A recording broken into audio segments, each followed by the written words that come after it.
यह वर्ष भारतीय इतिहास का बहुत ही गौरवशाली वर्ष है। इस वर्ष भारत एक के बाद एक नए रिकॉर्ड तोड़ता जा रहा है। आज भारत ने वह मुकाम हासिल कर लिया है जिसके बारे में कभी सोचा भी नहीं गया था।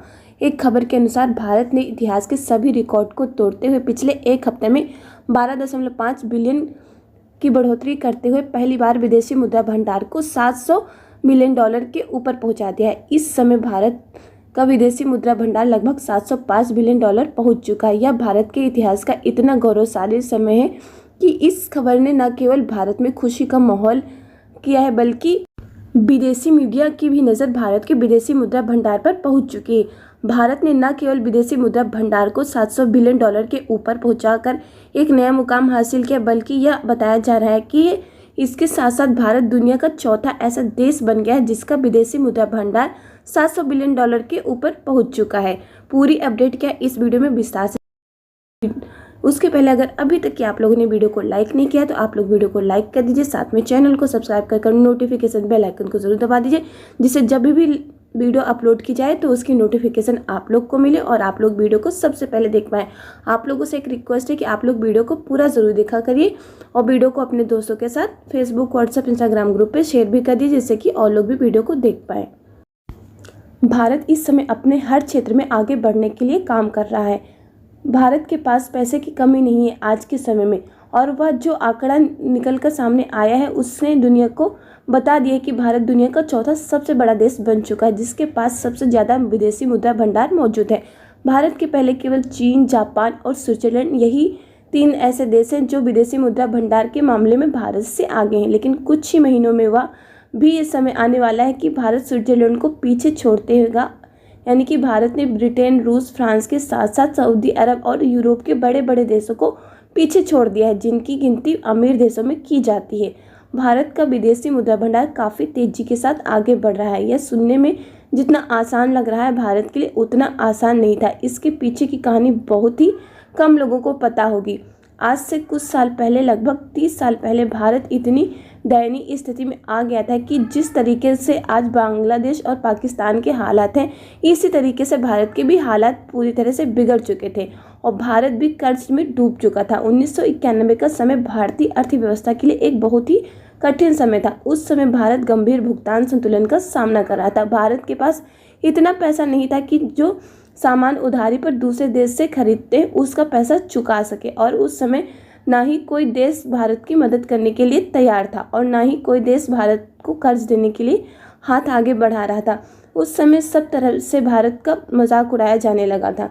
दूसरे देश भारत के इस कठिन समय में उसका मजाक उड़ा रहे थे क्योंकि उस समय भारत का विदेशी मुद्रा भंडार तेजी के साथ घट रहा था। और आज जो हम अपने देश का इतना अधिक बढ़ा हुआ विदेशी मुद्रा भंडार देख रहे हैं, यह उस समय केवल $1.2 बिलियन ही बचा था, यानी कि भारत के पास उस समय केवल उतना ही विदेशी मुद्रा भंडार रह गया था जिससे हम जो दूसरे देशों से खाने पीने की वस्तुएं और अन्य उपयोगी प्रोडक्ट खरीदते हैं केवल कुछ ही हफ्तों तक ही खरीद सकते थे। उस समय भारत के पास ऐसे कोई प्रोडक्ट भी नहीं थे जिन्हें वह दूसरे देशों में एक्सपोर्ट करके अपने विदेशी मुद्रा भंडार को बढ़ा सके और उसका उपयोग अपनी ज़रूरत की वस्तुओं के इंपोर्ट के रूप में कर सके। उस समय भारत में कोई भी बड़ी कंपनियां नहीं थी। उस समय भारत के ज़्यादातर लोग खेती पर निर्भर थे। जिस एग्रीकल्चरल प्रोडक्ट को भारत से बाहर दूसरे देशों में एक्सपोर्ट किया जाता था उससे भी इतनी ज़्यादा कमाई नहीं हो पाती थी कि अपनी ज़रूरतों के प्रोडक्ट्स को उससे मंगाया जा सके, क्योंकि अन्य प्रोडक्ट्स की कीमत अनाजों की कीमत से काफ़ी ज़्यादा होती है। यह वह समय था जब भारत का विदेशी मुद्रा भंडार काफ़ी ज़्यादा कम था और दूसरे विदेशी देश भारत की मदद करने के बजाय उसका मजाक बना रहे थे। भारत के पास उस समय सोने के भंडार मौजूद थे। भारत को इसलिए सोने की चिड़िया कहा जाता है। भारत के पास उस समय केवल एक ऑप्शन था कि वह इस सोने को दूसरे देश में बेचकर विदेशी मुद्रा भंडार मंगा ले और उसका उपयोग करे। लेकिन अगर ऐसा हम लोग करते तो फिर भारत का सोना भी धीरे धीरे खत्म हो जाता और जो विदेशी मुद्रा भंडार हमारे पास आता वह भी अपनी ज़रूरत को पूरा करने के लिए और कर्ज चुकाने में धीरे धीरे खर्च हो जाता। भारत के लोग उस समय एक बार ठोकर खाकर कर्ज में डूब चुके थे, इसलिए ऐसी कठिन परिस्थितियों में भारत ने दिमाग से काम लिया और इस संकट को दूर करने के लिए भारत सरकार ने अपने सोने के भंडार को सीधे तौर पर बेचा नहीं बल्कि इसका एक हिस्सा गिरवी रख दिया। उस समय करीब 68 टन सोना IMF यानी कि इंटरनेशनल मॉनेटरी फंड और बैंक ऑफ इंग्लैंड के पास गिरवी रख दिया, जिसमें भारत को 2.2 बिलियन का लोन मिला था। इससे में से कुछ पैसे का इस्तेमाल करके भारत ने दूसरे देशों का कर्ज चुकाया। कुछ पैसे का इस्तेमाल करके भारत ने कंपनियों को बढ़ाने पर ध्यान दिया और कई सरकारी कंपनियों को निजी कंपनियों को बेचा गया ताकि वह बेहतर ढंग से चल सके। 1991 से पहले भारत में कोई भी कंपनी चलाने के लिए बहुत सारी पाबंदियां थी और उस समय कई प्रकार के लाइसेंस लेने पड़ते थे। इसने अधिक नियम होने के कारण ही उस समय भारत में बहुत ही कम कंपनियां थी, इसलिए भारत का दूसरे देशों में एक्सपोर्ट भी ना के बराबर ही था। यहाँ पर भारत सरकार ने पाबंदियों को भी हटा दिया था और इसके साथ ही भारत ने इंटरनेशनल इन्वेस्टर के लिए दरवाजे खोल दिए। अब दूसरे देश के लोग भी भारत में आकर अपना व्यापार करने लगे, जिससे धीरे धीरे भारत का व्यापार दूसरे देशों में बढ़ने लगा और अर्थव्यवस्था में सुधार होने लगा। भारत ने अपनी अर्थव्यवस्था में सुधार करने के लिए बहुत ज़्यादा मेहनत की, जिसका परिणाम आज देखने को मिल रहा है। इतनी कठिन परिस्थितियों से लड़ते हुए भारत आज इस मुकाम तक पहुंचा है।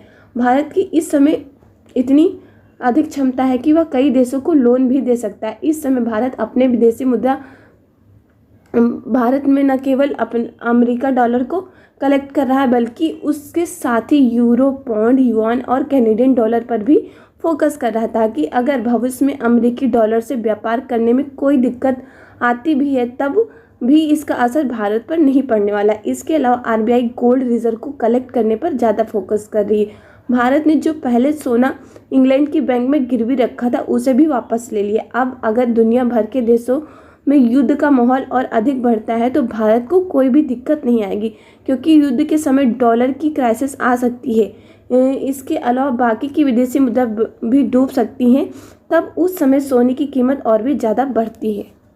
भारत के द्वारा रिकॉर्ड गोल्ड कलेक्ट भी किया गया है। भारत के जो गोल्ड रिजर्व है वो भी काफ़ी ज़्यादा मात्रा में बढ़ चुका है। भारत ने काफ़ी ज़्यादा ध्यान दिया है अपने फॉरेन रिजर्व को बढ़ाने के लिए। अब सभी लोग को पता है कि इस साल भारत का जो इम्पोर्ट एक्सपोर्ट है वो भी काफ़ी ज़्यादा बढ़ा है। एक्सपोर्ट जो है काफ़ी ज़्यादा बढ़ गया, रिकॉर्ड स्तर पे भी भारत का जो है एक्सपोर्ट पहुंच चुका है और उसमें डिफेंस एक्सपोर्ट भी काफ़ी ज़्यादा भारत का बढ़ा है, जो कि भारत के लिए काफ़ी ही गौरव वाली बात है। इस समय भारत की अर्थव्यवस्था लगातार तेज़ी के साथ आगे बढ़ती हुई जा रही है, जिसका आप लोग देख ही रहे हैं परिणाम कि क्या निकल के आ रहा है। और भारत की अर्थव्यवस्था को बढ़ाने के लिए काफ़ी ज़्यादा भारत की तरफ से मेहनत भी की जा रही है।